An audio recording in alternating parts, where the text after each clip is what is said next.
The Teamsters are releasing the results of their member polling on which presidential candidate to back. And here it is, 31% say they support Harris compared to 58% who say they support Trump.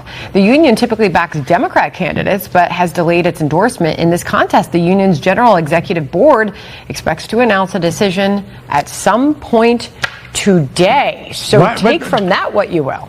Oh my, put that back up on the screen. Holy moly. Yep. Trump, they prefer 58 to 31 over Harris in the Teamsters. Yep. If that is the actual number and the Teamsters doesn't come out and endorse Trump, something's wrong. Now, I remember Trump was here at the Teamsters, and then, of course, the head of the Teamsters Union addressed the Republican convention. I mean, it was a screed of complaints about how Republicans have treated union members in some places, but he still had a chance to air his views.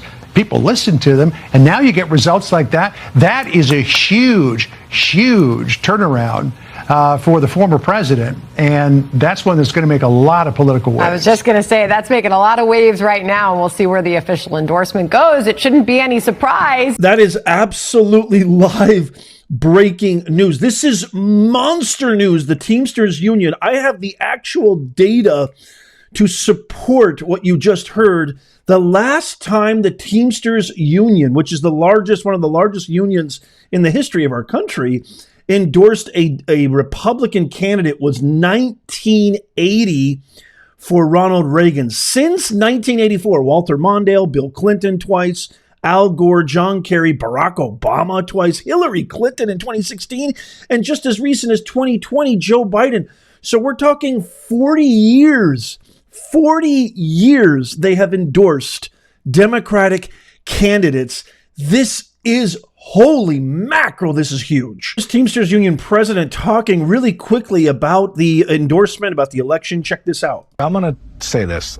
Whatever the critics out there, and they're very few in the leadership, whenever I get an opportunity to highlight the American worker, especially the Teamster worker, I'm going to take any and all venue. We asked both conventions respectively at the same time, and the Republican National Convention immediately responded to us, didn't try and edit any of our messages, and I was hopeful that the Democrats would do the same, but they didn't. I'm not upset about it, but I can tell you this, my rank and file members who have been lifelong Democrats are not happy about it. Woo! Nelly, methinks hubris got the best of you, cackling Kamala, lioness Kamala. Your hubris, your ego, as usual, you just presume people are going to support you because they supported Biden, even though you got 0 votes, 0 primaries. Look at this. This is huge. If you look at April, back in April when Biden was still the presumptive nominee, look at this. Biden, 44%. Trump 36%. Then you fast forward to July, it gets even worse for Kamala. Kamala Harris right beneath my picture here. You can see Harris 34%, Trump 59.6%.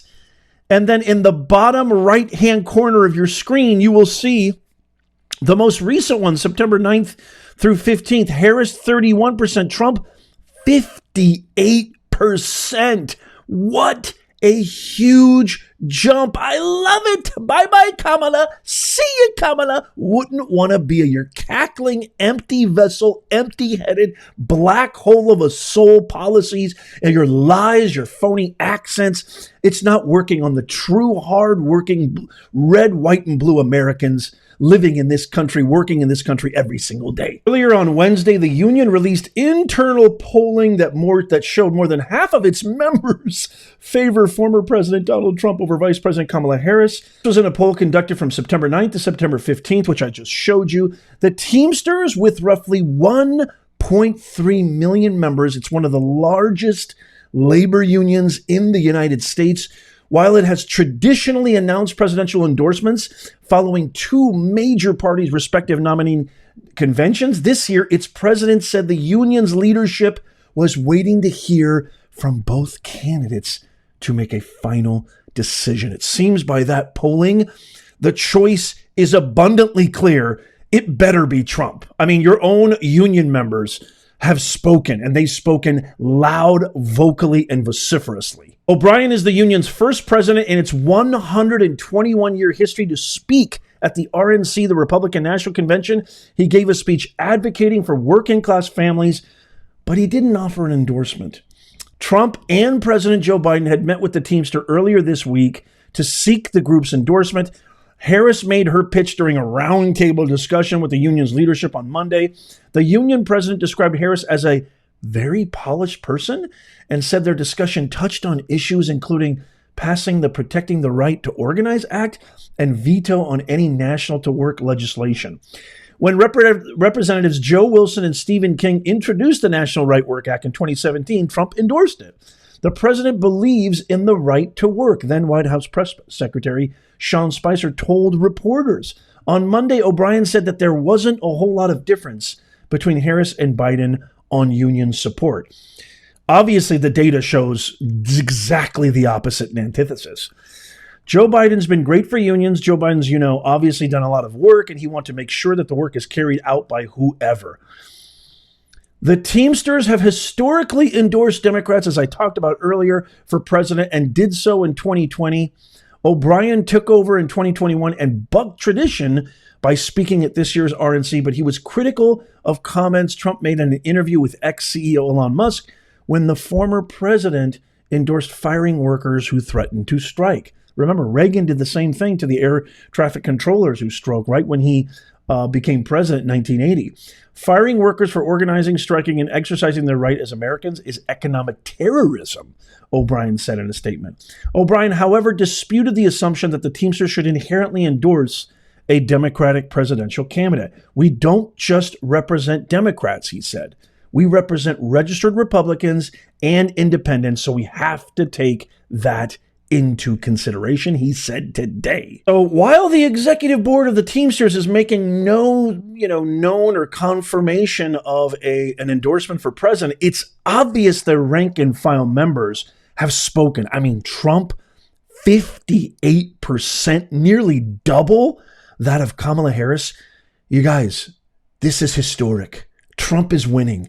He's winning across the board. If they don't try to assassinate him again, which they probably will, which just, even the fact that I'm saying that, it's coming out of my mouth is insane. He's got to win. There's no way they can win unless they rig. There can't be. It's impossible, irrefutable, not likely at all. I can't wait to hear from you guys. Let me know in the comments down below what you think. I hope to God. They just announced on X that they're going to, by the way, follow me on X, Professor Nez everywhere, but I do a lot of posting on X I can't do anywhere else. I'm just at Professor Nez, link in the comments, description, and show notes. They just announced on X that they will be making their endorsement soon. I don't see how they couldn't endorse Trump. But let me know in the comments. I can't wait to hear from you. As always, may God bless you. May God bless and keep safe President Trump, and may God bless America. I'll see you soon.